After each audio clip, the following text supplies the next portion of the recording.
இன்றைக்கி வந்து TNPSC Tamil Nadu public service கமிஷனோட annual planar பற்றி தான் பார்க்க போகிறோம்.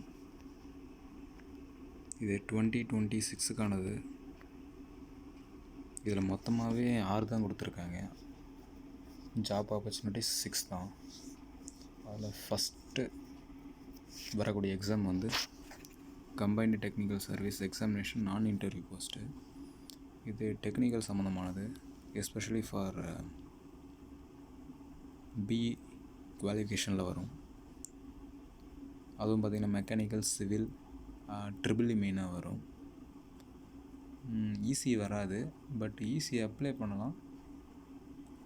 ட்ரிபிள் சிலபஸ் தான் படித்து எழுதுகிற மாதிரி இருக்கும். அதே போல் செகண்ட் ஒன் வந்து combined civil service examination group 1 service. இந்த குரூப் 1 பொறுத்த வரைக்கும் பார்த்திங்கன்னா டிகிரி லெவல் எக்ஸாமினேஷனு. இது 2வது வரக்கூடியது. டிஎன்பிஎஸ்சிலே உயரிய பதவி. அதான் குரூப் 1 தான் டாப் மோஸ்ட் போஸ்ட்டு. அதில் பார்த்தீங்கன்னா DSP plus DC deputy collector வருவாங்க. அவங்க தான் top most post, deputy collector. அடுத்தபடியாக combined technical service examination diploma and ITI level.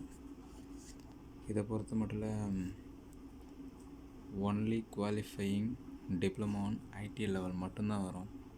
அது வரக்கூடியது. அது பார்த்திங்கன்னா நோட்டிஃபிகேஷன் 7ஆம் மாதம் வருது. எக்ஸாமினேஷன் 29/2026 வருது.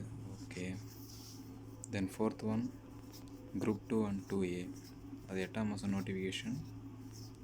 2 மாதம் கேப்பில் 10ஆம் மாதம் 25ஆம் தேதி 2026 வருது. Next one combined technical service interview post. ஒன்றும் கிடையாது. ஃபஸ்ட்டு பார்த்தது நான் இன்டர்வியூ. 5ஆவதாக பார்க்கக்கூடியது வந்து இன்டர்வியூ போஸ்ட்டு. எக்ஸ்ட்ரா 1 ஆட் ஆகும், இன்டர்வியூ மட்டும். அதில் ஃபஸ்ட்டு ஒன் பார்த்ததில் இன்டர்வியூ கிடையாது. லாஸ்ட்டு குரூப் 4 சர்வீஸு 10ஆம் மாதம் வருது. 12ஆம் மாதம் எக்ஸாமினேஷன் கண்டக்ட் பண்ணுறாங்க. இதில் மோஸ்ட்லி பார்த்திங்கன்னா எல்லாருமே அப்ளை பண்ணுற போஸ்ட் எதுனா குரூப் 4, அப்புறம் நெக்ஸ்ட்டு குரூப் 2, அதுக்கப்புறம் குரூப் 1. இந்த டெக்னிக்கல் சர்வீஸை பொறுத்த வரைக்கும் பிஇ குவாலிஃபிகேஷனில் இருக்கக்கூடியவங்க பண்ணுவாங்க. அதில் யார் குவாலிஃபை அவங்க பண்ணுவாங்க. இன்னொன்று டெக்னிக்கல் சர்வீஸில் டிப்ளமோ ஐடி லெவலில் இருக்கக்கூடியது வந்து ஒன்லி ஐடி படித்தவங்க மட்டும், ஒன்லி டிப்ளமோ படித்தவங்க மட்டும்தான் அப்ளை பண்ண முடியும். ஆனால் ஜென்ரல் கேட்டகரி, அதாவது ஒரு 10th லெவலில் படித்தவங்க அப்ளை பண்ணக்கூடியது பார்த்திங்கன்னா குரூப் 4. அது எல்லாருமே அப்ளை பண்ணுவாங்க. அப்ளிகேஷனை பார்த்தா லேக்ஸ் அண்ட் லேக்ஸில் இருக்கும். அதுக்கு அடுத்தபடியாக குரூப் 2 டிகிரி லெவல், அது அப்ளை பண்ணுவாங்க. லாஸ்ட் ஒன் பார்த்திங்கன்னா குரூப் 1. இதில் போஸ்டிங் கம்மியாக இருக்கிறதுனால மோஸ்ட்லி யாரும் வந்து அதிகமாக அப்ளை பண்ண மாட்டாங்க. பட் ஒரு சிலர் வந்து நல்லாவே அதுக்கு ஹார்ட் ஒர்க் பண்ணி பண்ணுவாங்க. அதாவது குரூப் 4 ஃபஸ்ட்டு பண்ணுவாங்க, அதுக்கப்புறம் குரூப் 2 பண்ணுவாங்க, அதுக்கப்புறம் குரூப் 4 பண்ணுவாங்க. குரூப் 1 பண்ணுவாங்க.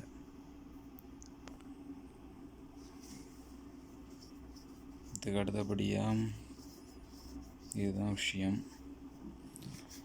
இதில் குவாலிஃபை ஆகுறவங்க இந்த எக்ஸாமுக்கு வந்து ஃபஸ்ட்டு தெரிஞ்சுக்கங்க. எந்தெந்த எக்ஸாமு எப்போ வருதுன்னு ஃபஸ்ட்டு தெரிஞ்சுக்கங்க. உங்களுக்கு எந்த எக்ஸாம் சூட்டபுளாக இருக்கும் அப்படின்றத சூஸ் பண்ணுங்கள். தெரிஞ்சுக்கிறதுக்கப்புறம் சிலபஸ் என்னன்னு பாருங்கள். அந்த சிலபஸ் ரிலேட்டடாக எந்தெந்த புக்ஸ் படிக்கணும்னு பாருங்கள். அந்த புக்ஸுக்கான வேர் டு ஸ்டடீஸு எங்கே இருக்குதுன்னு பாருங்கள். வேர் டு ஸ்டடீஸ் பார்த்ததுக்கப்புறம் எப்படி அதை முடிக்கலான்னு பாருங்கள். எதில் நீங்கள் ஸ்ட்ராங்காக இருக்கீங்க, ஸ்ட்ராங்காக இல்லை, அதை நோட் பண்ணுங்கள்.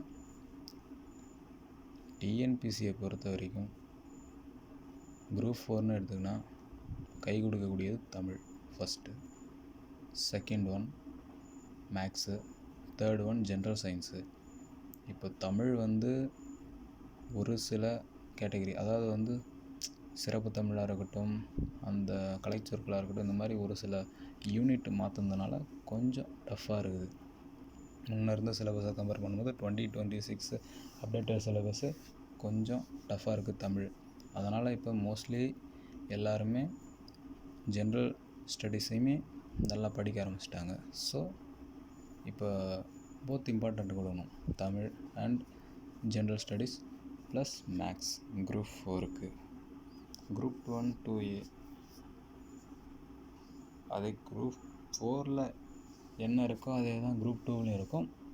இன்னும் ஒன்று டிகிரி ஸ்டாண்டர்டில் இருக்கும். குரூப் 1லேயும் அதே தான். பட் குரூப் 1ல் தமிழ் இருக்காது. 200 question, 175 question GK, 25 question maths. Tamil மட்டும் இருக்காது. அதை மட்டும் பார்த்துக்க வேண்டியதுதான். டைம் ஓடிக்கிட்டே இருக்குது.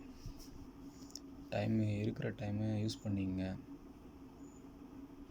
ஃபோக்கஸாக ஏதாவது ஒரு எக்ஸாமை ஃபஸ்ட்டு சூஸ் பண்ணுங்கள். இப்போ குரூப் 4 சூஸ் பண்ணிங்கன்னா அதுனால 10 மாதம் இருக்கும், அது நல்லா படிங்க. குரூப் 2 சூஸ் பண்ணிங்கன்னா அது கிட்டத்தட்ட ஒரு 6 மாதத்துலேருந்து 7 மாதம். குரூப் 1 சூஸ் பண்ணிங்கன்னு சொன்னால் கிட்டத்தட்ட ஒரு 7 மாதம்தான் இருக்கும். ஸோ அதுக்கேற்ற மாதிரி படிக்க ஆரம்பிங்க. ஏதாவது ஒன்று எடுத்துங்க, ஃபுல் ஃபோக்கஸாக அதில் இறங்கி படிங்க, வெற்றி கிடைக்கும். ஃபஸ்ட்டு தெரிஞ்சுக்கங்க எந்தெந்த எக்ஸாமு எந்தெந்த மாதத்தில் வருது, நமக்கு எது சூஸ் ஆகும் அப்படின்றத நீங்கள் சூஸ் பண்ணுங்கள். அதுக்கப்புறம் ஆட்டோமேட்டிக்காக அதை பற்றி டெய்லியும் எழுதி வச்சு யோசிச்சுட்டே இருங்க, ஓகே ஆகும். தேங்க்யூ.